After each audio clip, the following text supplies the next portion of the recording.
Channels پر مختلف مجالس میں کلپس بنتے ہیں محبت کرنے والے انہیں، تو بعض ہمارے دوستوں کے لیے وہ چونکہ ان کا بیان مکمل نہیں ہوتا، کلپ بہت چھوٹا ہوتا ہے، اس کے آگے پیچھے کا اس کا سیاق و سباق اس کلپ میں نہیں ہوتا، تو الجھن ہو جاتی ہے کہ جی یہ کیا کہہ دیا اور یہ کیا ہو رہا ہے، یہ کیوں ہو رہا ہے اور ایسا کیوں کہہ دیا، جبکہ اس سے پہلے یا اس کے بعد یقیناً اس کی کوئی دلیل ہوگی اگر پورا کلپ سن لیا جائے، پوری تقریر سن لی جائے۔ تو پچھلے دنوں ایک فورم پہ ہم بیٹھے تھے تو میرا احتساب ہو رہا تھا، اور میرے لیے یہ اعزاز ہے کہ 70 سال میں پاکستان میں کسی شیعہ عالم کا احتساب نہیں ہوا مگر میرا ہوا ہے، تو مجھے یہ اعزاز حاصل ہے۔ ایک ذرا صلوات پڑھ لیں محمد و آل محمد۔ تو اس نشست کے اندر میں نے اپنے بعض شخصیات سے عرض کیا ان کی خدمت میں نے ان سے کہا کہ اگر ہم برادران اہل سنت سے خوف زدہ ہو کر اپنے عقائد کو بیان نہیں کریں گے یہ سوچ کر کہ وہ اس سے یہ نتیجہ نکالیں گے، وہ اس سے ہمیں کفر کی نسبت دیں گے، وہ ہمارے اس عقیدے سے ہمیں شرک کی نسبت دیں گے، وہ ہمارے اس عقیدے سے ہمیں کافر کہہ دیں گے، فلاں بات نہیں کرو، وہ کہیں گے کافر ہیں، یہ جو ہمارے برادران کی طرف سے بعض چیزوں پر ہمارے لیے کہ یا علی، بہت ہی سادہ بات کو بھی وہ کہتے ہیں یہ کفر ہے، ہم مثلا مولا علی سے مدد مانگتے ہیں وہ اس کو بھی کہتے ہیں کفر ہے۔ تو میں نے وہاں دو باتیں کی، ایک بات تو یہ کی کہ آپ کون کون سے عقائد سے ہاتھ اٹھائیں گے اس خوف سے،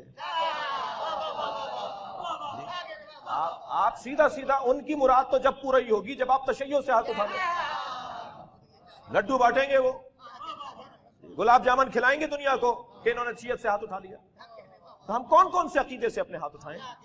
دوسری بات میں نے عرض کی جو اصلی میرے مطلب سے ہے، دوسری گزارش یہ کی کہ اگر آپ اس نیت کے ساتھ معارف کو، مفاہیم کو، عقائد کو اور فضائل کو، مناقب کو بیان نہیں کریں گے، اس فکر کے ساتھ کہ اگر یہ بیان کیا تو ہماری نسبت فلاں کے ساتھ دی جائے گی اور ہمیں فلاں نسبت سے یاد کیا جائے گا، تو میں آپ کی خدمت میں اپنے مضمون کے مطابق عرض کر رہا ہوں، مطالعہ کر کے بات کر رہا ہوں، تاریخ اسلام میں ہر اس شیعہ کو غالی کہا گیا ہے جو عقیدہ رجت رکھتا ہوں۔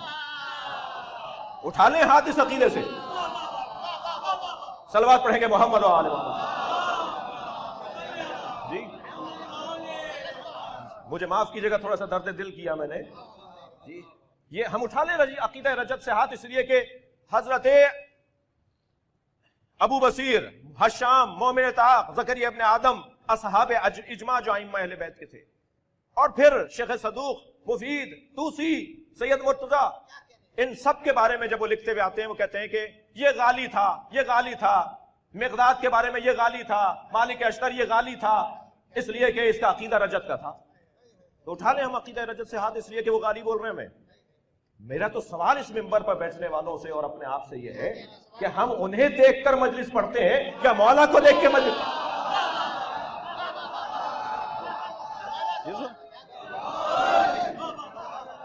ہاں یہ میرا قصور ہے کہ میں اپنے عقیدے کو اگر اپنے مخالف کے سامنے بیان کرنے میں ناکام ہوں تو مجھے پھر اپنی کامیابی کے لیے اہتمام بڑھانا ہوگا، انتظام بڑھانا ہوگا۔ مگر یہ کیا بات ہوئی کہ ویڈیو بن رہی ہے اور صاحب کلپس بنیں گے اور یہ بات عام ہوگی تو وہ ہمیں کہیں گے یہ عقیدہ رکھتے ہیں لہذا کافر ہیں، ہم پر FIR کٹوائیں گے۔ آپ تو ان باتوں سے میرے سینے میں بہت ساری آگ لگی ہوئی، بہت سی آگ لگی ہوئی ہے۔ یہ کہاں سے، کس نے کہا ہے کہ جب ہم پہ دباؤ آیا تو ہم نے مجلس بند کر دی؟ یہ دنیا میں کب ہوا کہ علاقے کے 20 آدمی جمع ہوئے، انہوں نے کہا اس علاقے میں، اس گلی میں، اس گھر میں مجلس نہیں ہونے دیں گے، تو ہم نے کہا ٹھیک ہے جی ہم نہیں کر رہے؟ یا کراچی اور اندرون سندھ اور پاکستان کے کسی بھی شہر کے اندر انتظامیہ نے آ کے کہا کہ ہم مجلس نہیں ہونے دیں گے، تو ہم نے کہا جی ٹھیک ہے نہیں ہونے، ہم نہیں کر رہے؟ یا آپ نے کہا جی جوس نہیں نکلنے دیں گے، ہم نے کہا جی جوس نہیں نکل رہے، ٹھیک ہے آپ نہیں راضی ہیں تو ہم نہیں نکال رہے۔ کب ہوا یہ؟ خاص طور پر پاکستان کی تاریخ میں کب ہوا؟ 70 سال سے زیادہ کی پاکستان کی تاریخ ہے، کب ہوا پاکستان میں؟ ہم نے اپنی جانوں کے نذرانے دیے، ہم نے اپنا مال لٹا دیا، کرفیو لگا مگر عزاداروں کے لیے نہیں لگا، ہم نے کہا ہم جلوس نکالیں گے۔ یہ اور بات ہے کہ یہ کورونا وبا کی وجہ سے عالمی حالات، عالمی مسائل اس عقیدے یعنی ہمارے اس عقیدے کے خلاف عمل کرنے والوں کا ساتھ دے رہا ہے، لہذا ہم اس میں بھی ہم نے SOP پر عمل کیا۔ ہم نے اس پہ بھی قاعدے قوانین اور عالمی اصولوں کے مطابق مجالس و جلوس کیے. یہی مجلس آپ لے لیجئے کہ ہر 4-5 فٹ کے فاصلے پر نشان لگا دیے گئے جہاں مومنین تشریف فرما ہیں, اور کوئی ہی شاید ہو جو مجھے نظر نہیں آ رہا جو ماسک لگائے ہوئے نہ ہو, سب سینیٹائزر لگایا جا رہا ہے, تمام اصولوں کے مطابق مجلس ہو رہی ہے. اگر کہیں بے احتیاطی ہوئی ہے تو میں ان سے بھی مخاطب ہوں کہ بے احتیاطی کو عقیدت مندی نام نہ دی. جی میں ممبر سے بیٹھ کے بہت ساری باتیں نہیں کر پاؤں گا. جی ہائی پاور کے تار بجلی کے گزر رہے ہوں اور میں اس میں ہاتھ ڈال کے کھڑا ہو جاؤں اور کہوں مولا بچائیں گے.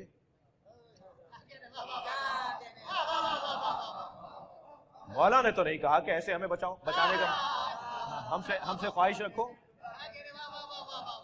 خانہ کعبہ بھی سیلاب میں ڈوب جاتا ہے, علت و معلول کا نظام, اللہ کا گھر بھی اس سے خالی نہیں ہے.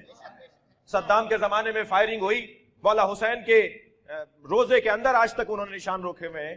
95 میں جو فائرنگ ہوئی تھی 1995 میں, تو یہ کوئی بات نہیں ہوئی کہ بے احتیاطی کو میں عقیدت نام دوں. بے احتیاطی عقیدت نہیں ہے. عزیزان گرامی, بہت خطرناک ماحول ہوتا جا رہا ہے. کراچی کے اندر 40 سے زیادہ جنازے اٹھا چکے ہیں آپ, جنہیں نہیں پتا وہ سن لیں. جی پورے پاکستان میں 100 سے زیادہ جنازے اٹھا چکے ہیں اس وقت آپ.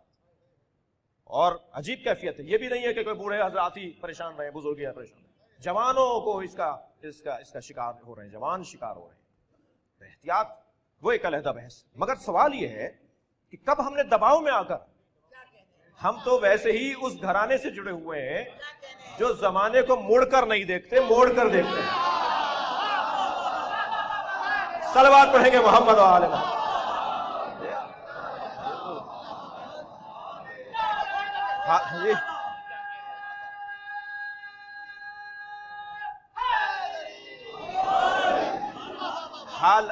حالات کے مطابق جینا رہنا ہمیں خوب آتا ہے. لہذا پھر گزارش کروں گا کہ یہ بات کرنا, اب ہم فلاں عقیدہ بیان ہوگا تو وہ ہمیں کافر کہہ دیں گے, وہ مشرک کہہ دیں گے. وہ ہے کون جو ہمیں کچھ عنوان دیں؟ یہ تو ہمارا ان پہ کرم ہے جو ہم کوئی عنوان نہیں دیتے. عنوان دینے کا حق ہمیں, ہم میٹھے پانی سے جڑے ہوئے ہیں, ہم صحت مند نظام ولایت اہل بیت سے جڑے ہوئے ہیں.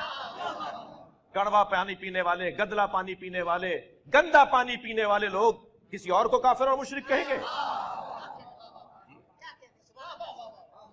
میرے معصوم فرماتے ہیں جو ہماری تعلیمات پر عمل کرے وہ میٹھا اور صاف پانی پیتا ہے. جی ہم ڈائریکٹ اہل بیت سے لیتے ہیں پیغام کو. لہذا یہ کہنا کہ صاحب وہ فلاں عقیدہ, تو عقیدہ رجت سوال اور لمحہ فکریہ کہ اگر اس خوف سے رہیں گے تو عقیدہ رجت سے بھی ہاتھ اٹھائیے, اس لیے کہ عقیدہ رجت رکھنے والے کو یہ سارا قبیلہ غالی کہتا ہے, جبکہ ہم غالی نہیں ہیں. عقیدہ رجت قدرت پروردگار کا جلوہ.